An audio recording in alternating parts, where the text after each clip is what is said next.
P con P, profes y profesión, enseñan y crean su revolución. P con P suena tu estación.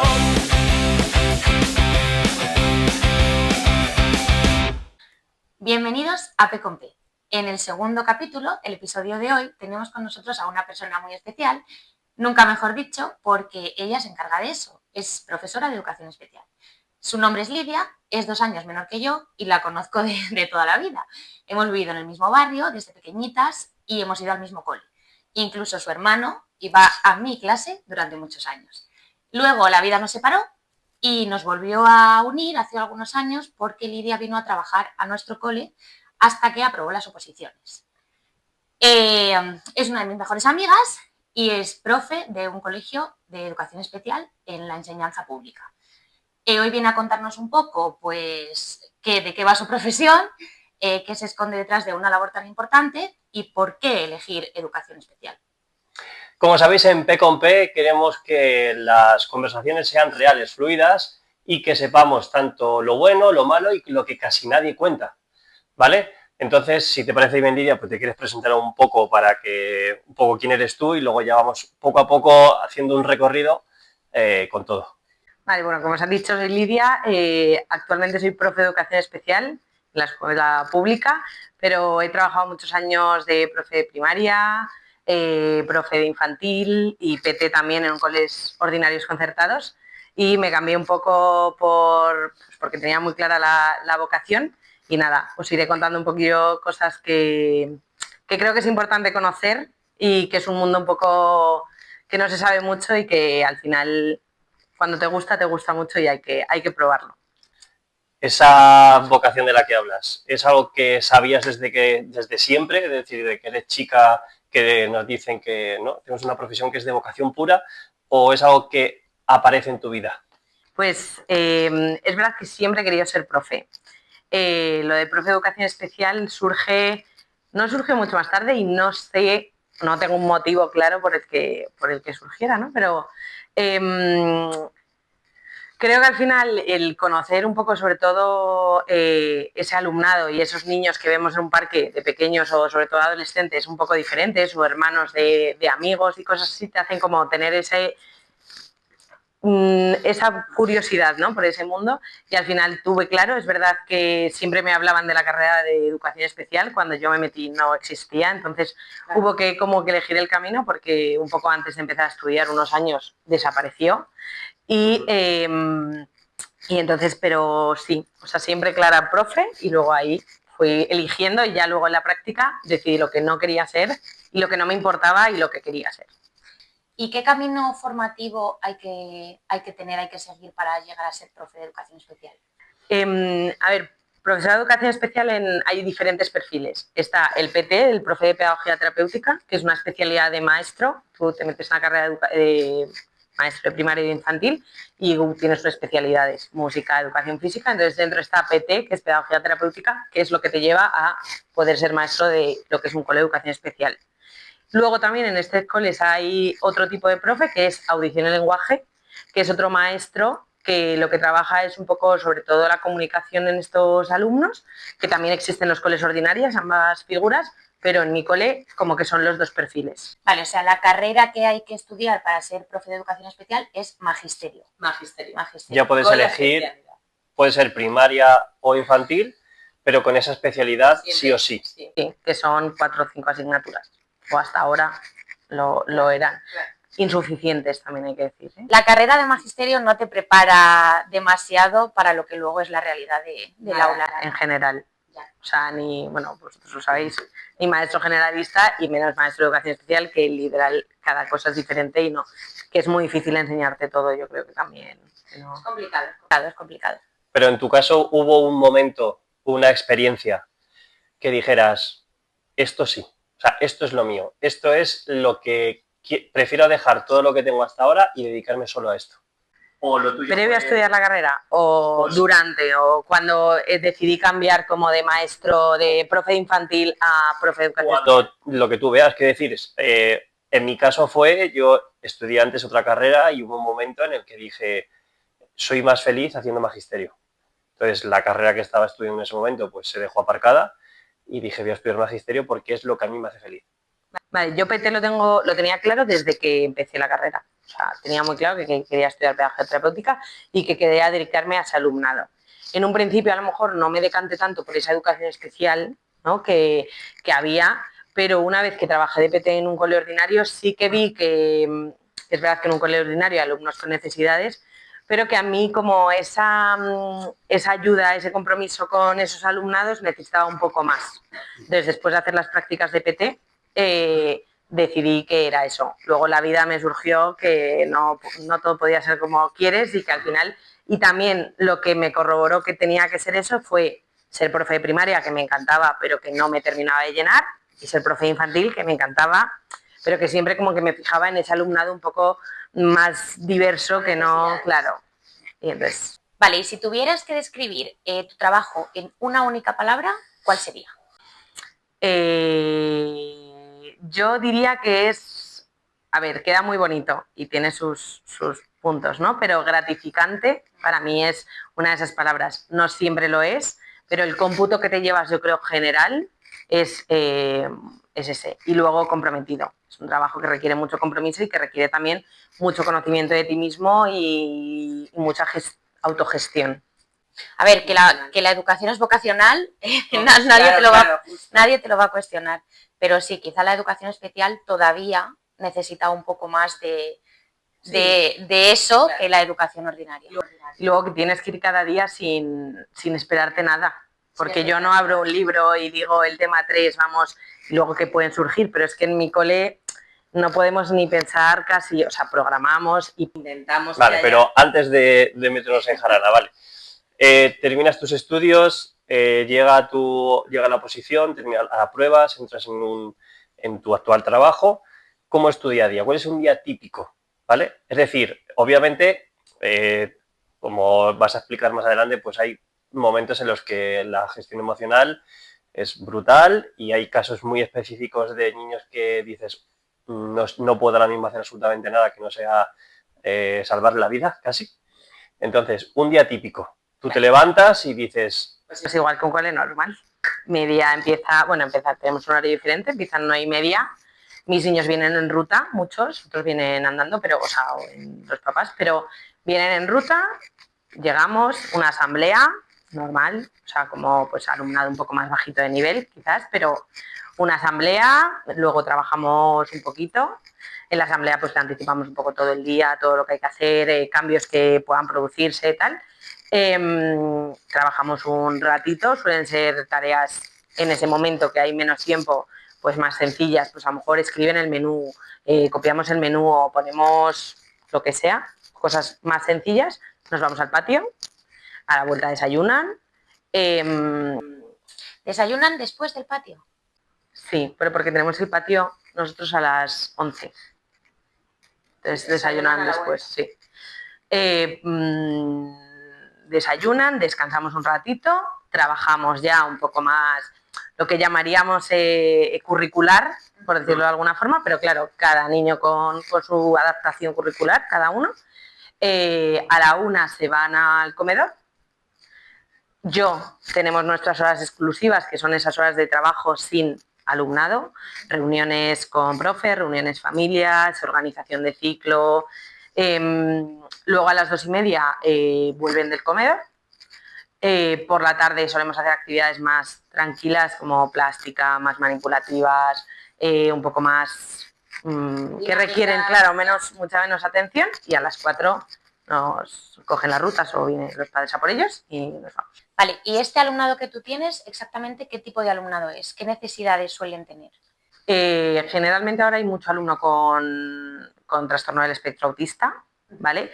Es verdad que nos imaginamos pues ese alumnado que está en los centros ordinarios, pues los míos a lo mejor las capacidades son un poquito más bajas, tienen más discapacidad intelectual o a lo mejor más problemas de comunicación. Hay otros alumnos con discapacidad intelectual, suele ser bastante severa, moderada, pero ese nivel que no pueden estar en un centro ordinario. Y luego hay también, bueno, en mi caso no, pero hay alumnos motóricos que van en sillas, también hay niños con parálisis cerebral. Están pues, cada niño, ¿no?, es un mundo, pero ahora está subiendo mucho los trastornos del espectro autista. Ya, ya, ya. ¿Y tú con ellos trabajas sola o trabajas con otros profesionales? ¿Y profesionales quiénes? Vale, en mi cole, después de los PTs y ALs que os he dicho, también hay fisios. Luego están profes de música, religión y educación física, que son esos 3 maestros que sí que estudian las carreras que hemos estudiado y que se han centrado o sea, no son PTs, son profes de educación física, de música o de religión, pero que han decidido pedir la plaza en coles de especial. Y luego están las técnico, que no son maestras, pero que al final es un perfil que nos ayuda mucho, sobre todo en momentos cambios, momentos baños, se dedican un poco en ese momento. Entonces, dentro de mi aula, yo estoy sola, soy la profe, soy la tutora, estoy todo el rato sola, pero hay horas que tienen profe de audición y lenguaje, que depende del niño o del alumno, de incluso el día, trabajan dentro o fuera del aula, y los fisios. Los fisios también trabajan con ellos 45 minutos, media hora. ¿También la figura del enfermero existe? En el centro sí. Sí, luego dentro del centro están, en mi caso hay 3 enfermeros, luego el departamento de orientación, que son 2 orientadores. También hay un perfil que es profesora de servicios a la comunidad, que es la PTSC, que ayuda un poco sobre todo a la gestión familiar, un poco de recursos y eso. Y luego la dirección. Y la figura del técnico que has dicho es el técnico en integración social.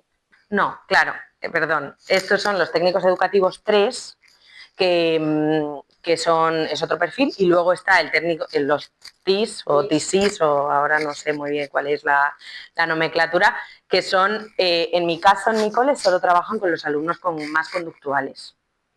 Que bueno, en un aula TEA existe siempre, dentro de esa figura del aula, se compone por PT y TIS, y en mi caso no. En mi caso tenemos 2 y medio, creo, o 3 para todo el centro del TIS. O sea que muchas veces hablan de que en un cole de educación especial hay mucho más recursos y no siempre es así, hay que verlo, claro, hay que verlo un poco con lupa, porque queda muy bien un cole especial, como qué guay, que todos son PTs, sí, pero al final yo, por ejemplo, estoy con mis alumnos y solo tienen lo que es a nivel de trabajo con ellos. En mi aula solo entra AL y fisios.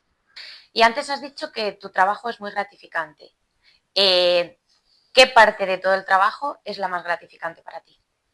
Yo creo que esos pequeños avances, ¿no?, que ves, bueno, a veces grandes, pero generalmente esos pequeños avances que a lo mejor llevas trabajando, sobre todo ya no solo en lo curricular, que muchas veces todos los profes nos centramos, pues es que he aprendido.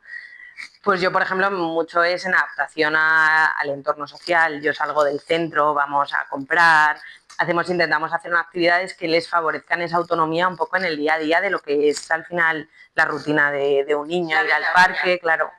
Entonces, esos pequeños pasitos, o pues por ejemplo, mis alumnos, algunos no hablan y llevan un comunicador, pues cuando de repente algún alumno no sabe saludar y llevas todo el curso trabajando, que cuando llegue alguien, hola, y contesta, aunque sea con el comunicador, hola, esas pequeñas cosas que a lo mejor si te pones a pensar no las verías como un logro conseguido, cuando lo ves que de verdad te has empeñado mucho en eso, y que a lo mejor no se va a ver nadie lo va a ver como un avance enorme, pues al final yo creo que eso es lo mejor. Al final, o sea, pensamos, ¿no?, en el niño normotípico, y entonces tú ves unos avances.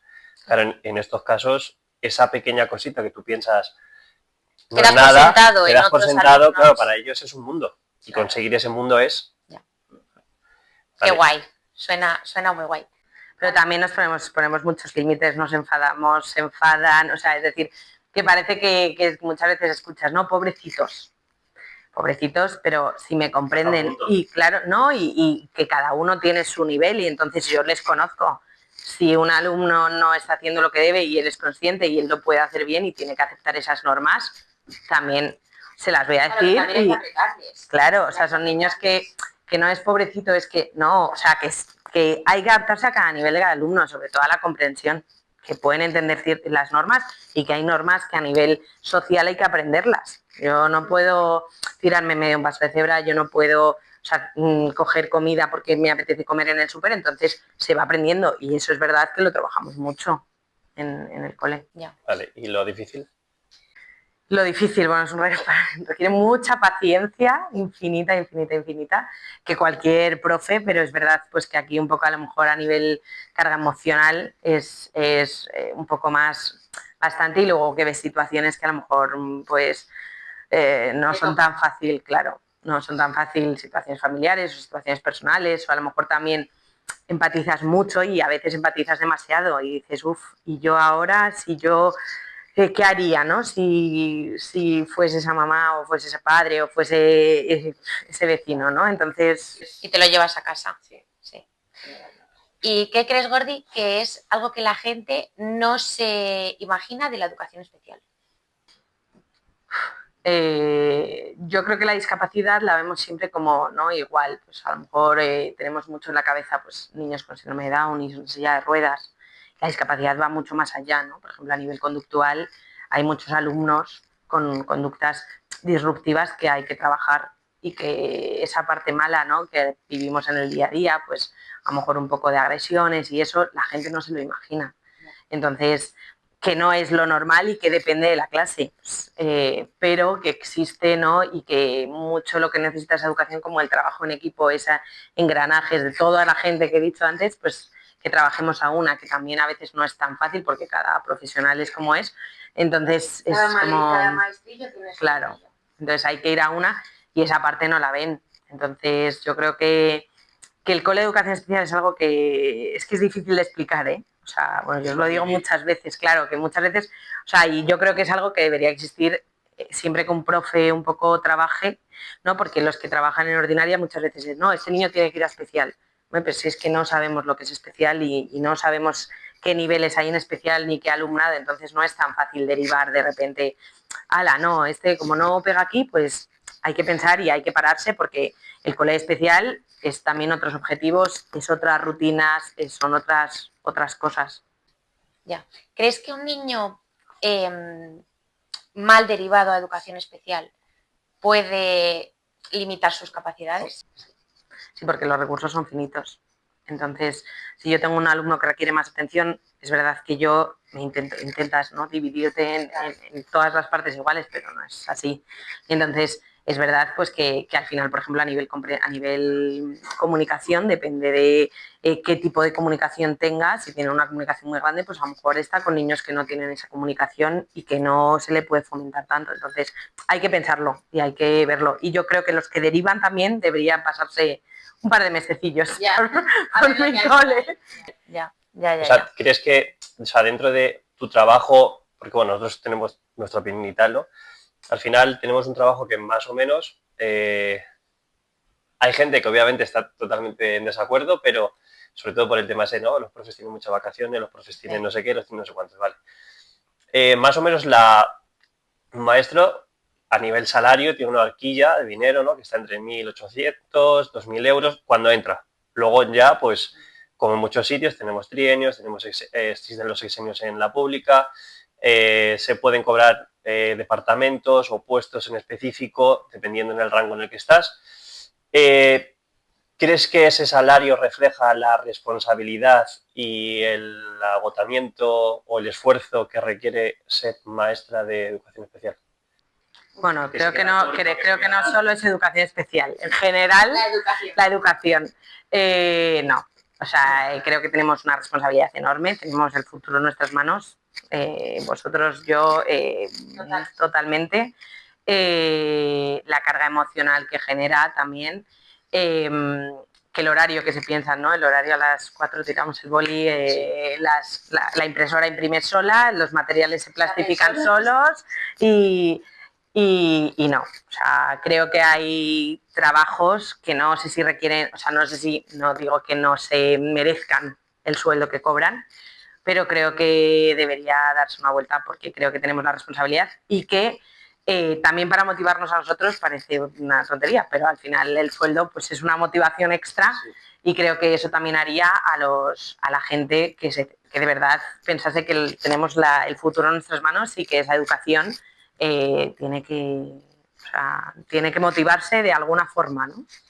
Claro, porque si nosotros estamos acostumbrados a escuchar de vez en cuando que hacemos collares con macarrones y Claro. todas estas Sí. cosas, ¿qué escucharás tú? Y plastilina. Sí, nada. No, es verdad que yo, o sea, dentro de los ámbitos que me muevo, a Se nivel respeta. se respeta mucho, sí, porque claro, yo cuento mi día a día y bueno, me veis que a veces pues llego un poco más o muy contenta o muy mal o pues esos cambios, pero no, sigo escuchando lo de que tengo muchas vacaciones. Sí, sí. Es verdad que últimamente me dicen que menos mal que tengo vacaciones, digo menos mal que tengo vacaciones, pero creo que no solo son las vacaciones y que al final las vacaciones son impuestas, en el sentido que no nos quejamos y obviamente no nos podemos quejar, No vamos a abrir el melón. pero son impuestas, Pero son entonces, sobre todo los padres que se quejan, pues es que no quisiera tener niños. Pues, Claro, las vacaciones de los maestros son 2 meses. y son las que son. Y tú que has estado en la concertada también, ¿no? En un cole de educación concertada, ¿ves mucha diferencia en cuanto a condiciones y recursos entre la educación concertada y la educación pública? La educación pública, para conseguir esos recursos, tiene que, ¿cómo se dice? No solo pedirlos, sino Demostrarlo. justificarlos. Tiene que justificarlos muchísimo, ¿no? Necesito un TIS más, no llego con las ALs que tengo, necesito un fisio porque ahora tengo 5 niños que requiere como muchísimo papeleo, porque claro, no podemos, aunque el director piense que esos recursos se necesitan, no se pueden pedir. No, tú no puedes decir, voy a hacer una entrevista a 7 fisios a ver cuál me gusta, ¿no? Claro. Entonces, sin embargo, en un concertado, que aunque existe esa parte pública que se paga, sí que puedes decir, oye, mira, con la parte concertada privada del cole yo pago este recurso que se necesita. Entonces, ahí sí que hay diferencia porque en un colegio concertado, al final hay partes que se puede pagar por la parte privada, que en un público nunca se puede pagar. Entonces yo ahí sí que veo diferenciado, sobre todo que el concertado puede dar un poco más de rapidez al recurso, no que porque al final sí también hay concertados que a lo mejor no tienen la capacidad para de repente pagar a un profesional más y no pueden, pero sí que... La respuesta puede ser más rápida. Claro, puede ser más rápida. Entonces, lo único, por ejemplo, nosotros a nivel sustituciones siempre tenemos más facilidades de vosotros. Nosotros falta un profe X tiempo y ya sale en la bolsa de trabajo y hay una persona interina que puede coger ese trabajo, que al final para vosotros a lo mejor esa rapidez no existe tanto. No, y que hay un punto a nivel legal, que si tiene los 15 primeros días el cole tiene que ocuparse, que a lo mejor en la pública pueden decir, mira si no sé cómo va, pero algo así. O sea, a veces hay gente que viene antes de los 15 días porque se sabe, a lo mejor la baja se sabe que va a ser más amplia y se aprovecha y se puede aprovechar. Claro. Vale, y en tu centro, ¿qué dirías que falta? ¿Qué dotación falta? Muchísimo personal. Sí, sobre todo. O sea, el material, pues bueno. ¿En tu aula tienes ahora mismo a 6 6 alumnos? Y con los que has nombrado antes, la gente que entra y tal, ¿sientes o sentís, que imagino que será un pensamiento, ¿no?, de todo generalizado, que aún así estéis cortos? Sí, es que en el aula especial debería estar yo y debería estar otra persona, que no sé ahora mismo qué perfil te podría decir, ¿no? Pero deberíamos estar 2 personas. A lo mejor otra maestra. Otra maestra sería lo ideal, pero al final, claro, hay que adaptarse a cada niño. Yo dentro de mi clase doy 6 clases diferentes al mismo tiempo, porque al final, claro, los tiempos de espera y todo es más complicado. Entonces yo literal doy 6 clases en el mismo momento y diréis 6, nada, es muy poco. Es que son 6 niños dando clase a la vez, cada uno con un nivel diferente y trabajando una cosa diferente, como si, no, es que en matemáticas estoy trabajando con uno los números, el conteo, con otro ya las sumas, con otro sé multiplicar, o sea, no es ese sentido, pero sé multiplicar, Sí, claro. con otro es que hoy tengo que trabajar lengua porque hoy tal, otro es que hoy viene un poco regular, entonces vamos, colorearle relaja, va a colorear, entonces al final te tienes que dividir y yo No, tengo 2 manos, 2 ojos y no puedo. Entonces, un profesor sería lo ideal, pero aunque sea una persona de apoyo que de repente yo pueda decir, no, pues como el TIS que existe una aulatea, no, vas a trabajar la autonomía con este niño. Entonces, vamos a aprender hoy a trabajar, a subir y bajar cremalleras y a ponerte el abrigo, que es algo que hay que aprender.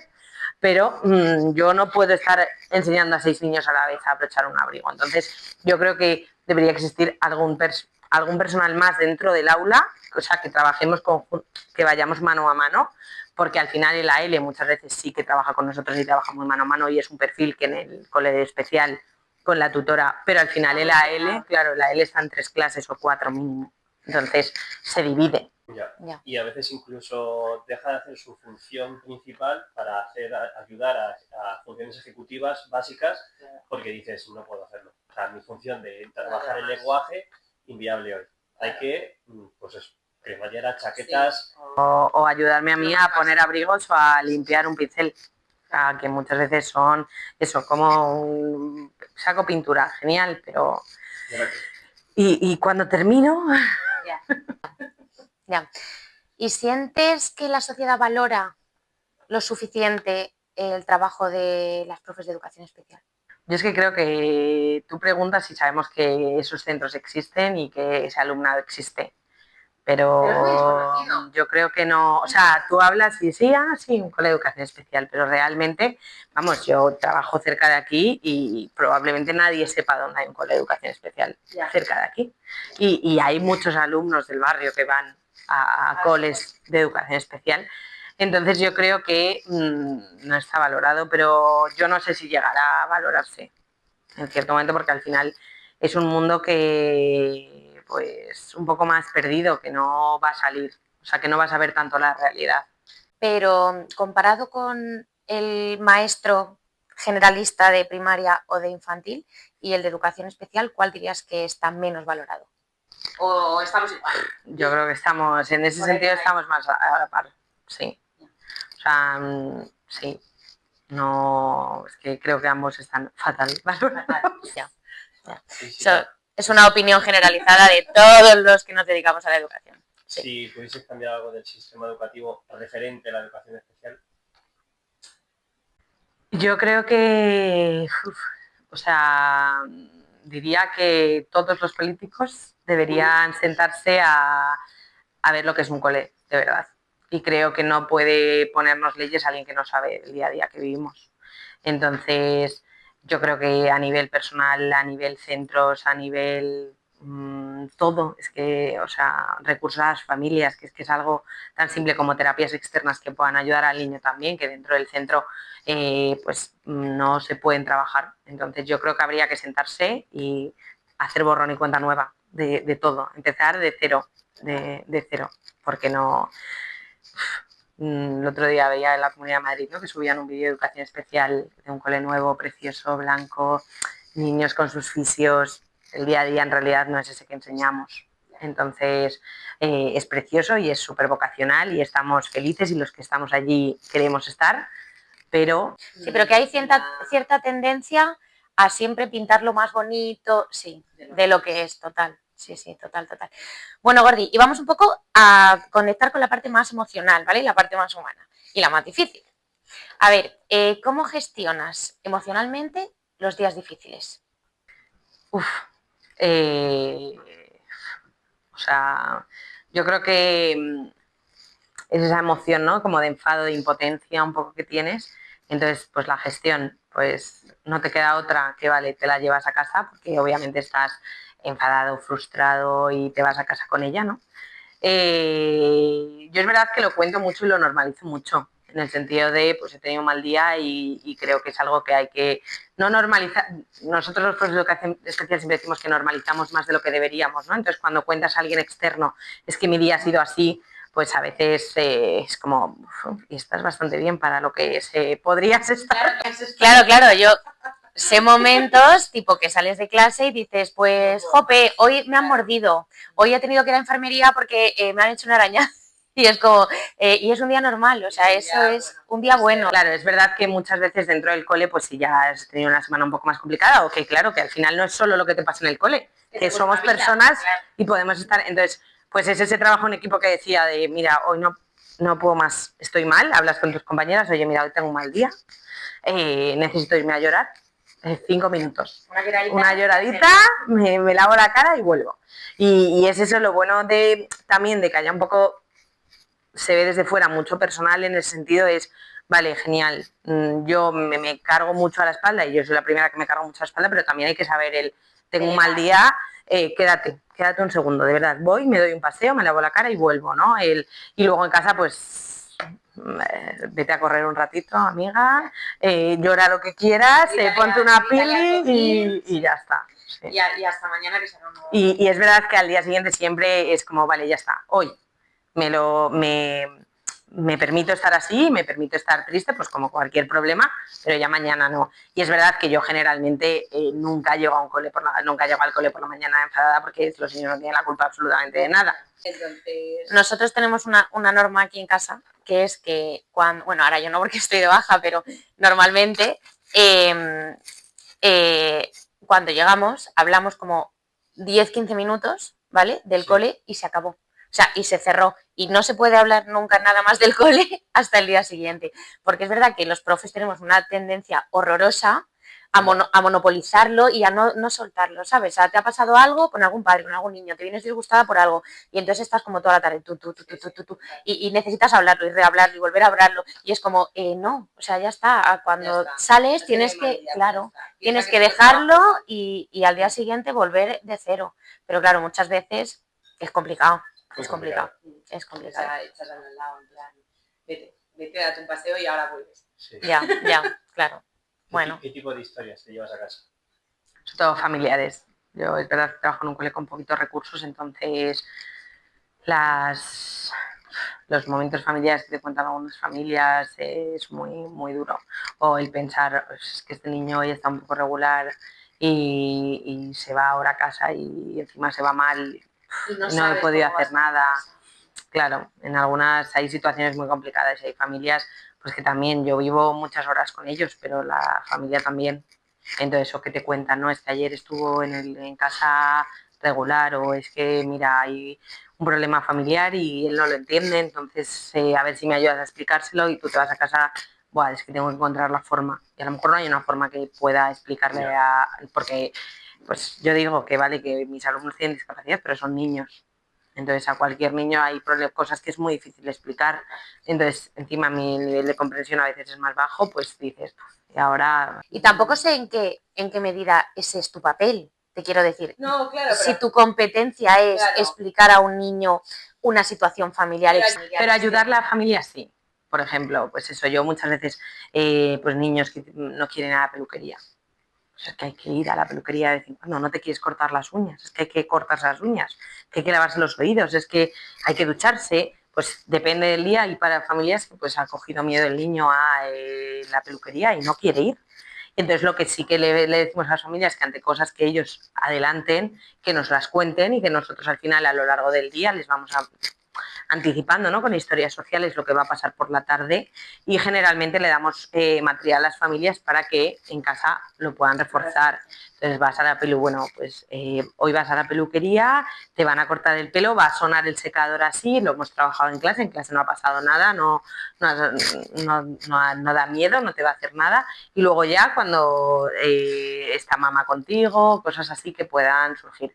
Por ejemplo, tuve una anécdota que hablaba con la familia porque yo me iba de excursión a la biblioteca con ellos y había un alumno pues que de repente se puso, un alumno que comprende bastante bien, que se puso a llorar y me decía como que no iba a ir a la biblioteca. Y en cierto momento decía como, le dije, pero que vamos los amigos, va Lidia, y entonces dijo, Lidia sí, y es verdad que luego caí que puede ser que yo en ningún momento le hubiera dicho que Lidia iba a ir a la biblioteca. Yo di por hecho que la profe iba a ir. Entonces, claro, y luego lo hablé con la familia y le dije, porfa, esta tarde en casa reforzad mucho para que mañana él la anticipe y anticiparse, lo que va Lidia también, porque muchas veces damos por hecho cosas que ellos necesitan esa rutina y que, claro, como no, yo pienso, ¿cómo no va a ir la profe? Claro. Pues, pero para él no es tan fácil, porque le estoy diciendo que va con los amigos y con otros profes que yo no me he dicho, entonces... cosas que, claro, no piensas. ¿Y qué te ha enseñado este trabajo sobre la vida en general o sobre ti misma?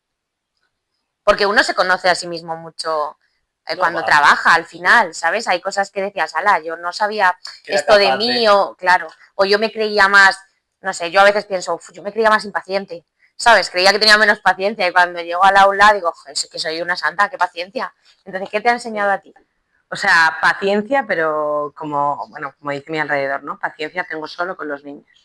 Tengo infinita, pero yo creo que cuando salgo de allí se me ha acabado. Yo siempre digo, yo, pero muchas veces me dice, madre mía, ¿y a tus niños este tiempo le das? Y le digo, no, a mis niños el que quieran. ¿Y por qué? Pues porque tú no, no eres mi niño.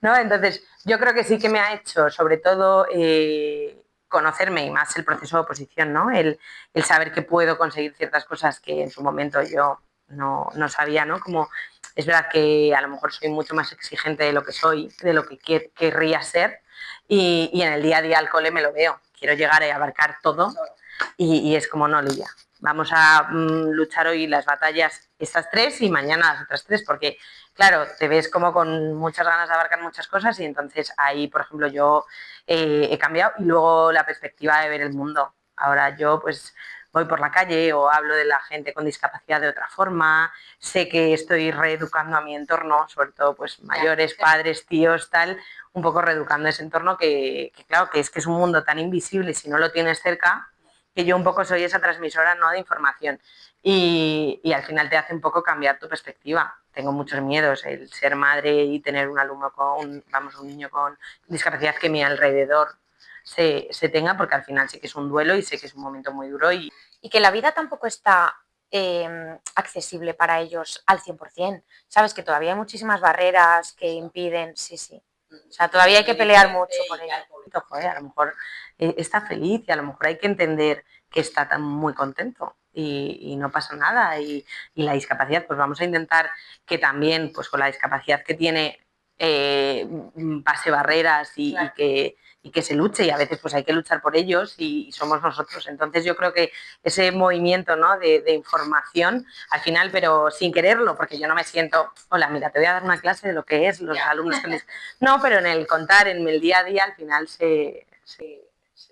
Qué guay, eso es bonito. Eso es ¿Hay bonito. alguno o algunos alumnos que especialmente son los que te han cambiado? A ver, he tenido 2 alumnos con el trastorno del espectro autista que ahí dije, es que claramente lo mío es ser esto. Y ese fue el cambio, el decir, estoy contenta y estoy en un trabajo contento, pero este momento es el que, o sea, no quiero esto para el resto de mi vida y quiero dedicarme a este tipo de alumnado. Qué bueno que los encontraras. Sí, sobre todo porque fue como ese motor de decir que tengo que pelear y tengo que cambiar y tengo que salir de mi zona de confort, que yo estaba muy a gusto y que al final con 27, ¿no?, tenía cuando dije, oye, que tengo trabajo, o sea, que al final tenía un trabajo bastante estable y tal, y fue como, me tiró a la piscina y me tiré y había agua, no sabíamos hasta... Y bien, había agua y todo estaba bien. muy bueno. Bueno, vale, pues a ver, por último ya, por si alguno de nuestros oyentes está interesado en la educación especial, ¿vale? Si alguien nos está escuchando y está pensando en estudiar educación especial, ¿qué le dirías? Lo primero, que le dé la oportunidad. Que si de verdad en algún momento pasa por la cabeza de alguien ese mundo, creo que hay que darle la oportunidad de conocerlo. Yo no digo que todo el que piense eso de repente llegue y le guste. Yo he tenido compañeros pues que de repente se han dado cuenta que no es su mundo, ¿no?, y no pasa nada. Pero es verdad que yo no me lo esperaba. Este año tengo una alumna en prácticas y entonces le enseñaré un poco lo que es lo bueno, verá lo que es lo bueno y lo que es lo malo. Entonces yo creo que sí, que al final PT ya no solo es de un centro de educación especial, sino que te puedes dedicar a otros alumnos que sean más leves y que trabajes con ellos a nivel más profe, a lo mejor curricular, de lo que pensamos. Entonces, pero si en algún momento se pasa por la cabeza en el mundo, pues eso, ser PT. ¿Pero ser PT de qué? Pues darle la oportunidad tanto a un ordinario, que al final eres más profe a lo mejor en el sentido que conocemos, como a un centro de educación especial. O sea, yo invito a todo el mundo a que lo vea porque yo estoy feliz. Para rectificar siempre hay tiempo. Claro, para cambiar, mira yo. Sí. Genial, claro. Pues nada, Lidia, muchísimas gracias por venir, por contar tu experiencia y por pasar este ratito con nosotros y que les pueda servir a toda la gente que esté interesada en la educación y en la educación especial. Pues sí, Gordi, porque además hablas se ve desde la vocación total y absoluta. Yo sé que te encanta, que eres muy feliz y da gusto irte a hablar porque sí, necesitaríamos muchos más profesionales como tú. Así que nada, un placer tenerte aquí. Y para vosotros, pues os esperamos en el próximo capítulo de P con P. Adiós. Adiós. P con P, profesores con profesiones, profesores con pasión y voz, historias que laten como un tambor. P con P, profes y profesión, enseñan y crean su revolución. P con P suena